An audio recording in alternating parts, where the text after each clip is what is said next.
All right, Charles, we got one movie left, man. And of course, this is a movie that closed the Light Reel Film Festival, which hence the shirt. And of course, the movie, of course, is 40 Acres. And 40 Acres, if you guys don't remember, so we're going to refresh your memory, was surviving on an isolated farm after plagues and wars. A former soldier and her family make one last stand against a malicious militia trying to take their land. Part survival thriller, part family drama. This is a raw, tense, and timely story that stars Danielle Deadwilder. Um, Charles, Weiler. okay, thank you. That's why you're going first. So go ahead, Charles. Okay, this film premiered at T Toronto International Film Festival last year. I saw it there, and I had the opportunity. I think I've shared this story before, but D Danielle Deadweiler was at the Toronto International Film Festivals promoting the piano lesson. And we got invited to the junket for the piano lesson. I got the opportunity to actually speak to Danielle, and I leaned over and whispered in her ear. I said, piano lesson's good, but your work in 40 acres is much better. And she gave me this look like, how you know about my film? Like I wasn't supposed to have seen 40 acres. And so I think that was one of the reasons why I was overjoyed in getting that for the Light Reel Film Festival, because this is a special film. It's a post-apocalyptic thriller, of course.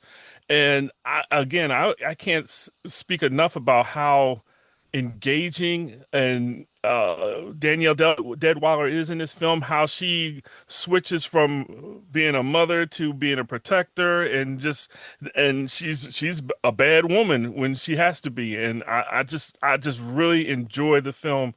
And that, yeah, I don't know what else to say. It's R.T. Thorne who directed it and wrote it. This is his first film, a debut film for him.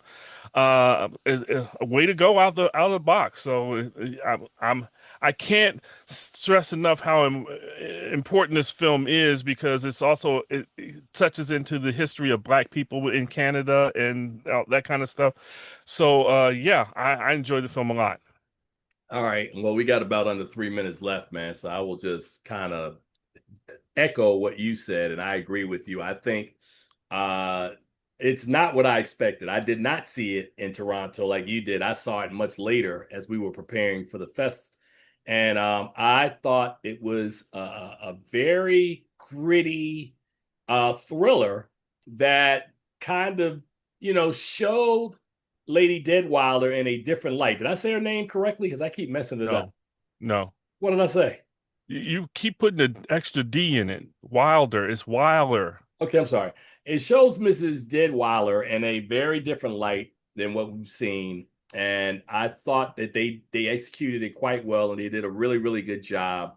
I thought that the action elements of the film, which are, there's some in there, not a lot, but I thought that everything about 40 Acres worked, and it really was a fresh take for me, and I enjoy watching her work because you got to remember we've gone from Till to the piano lesson to this movie, and then I think it was Woman in the Yard was another one that she's made. So she keeps Don't giving forget the me harder they fall.